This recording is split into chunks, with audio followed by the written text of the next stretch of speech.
It's almost cliche. How many times do women have to hear that we don't know how to receive? Oh, you just know how to give.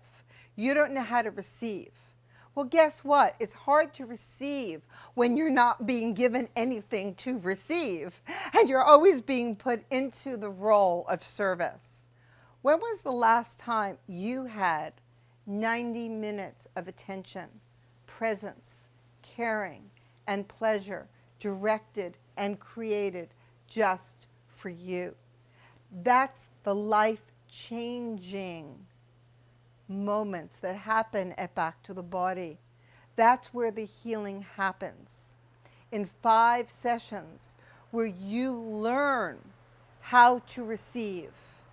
And I think somehow it's through the receiving, through the attention, through the presence, that women are not only pushing through their pleasure ceilings and learning their bodies in a whole new way, they're actually healing.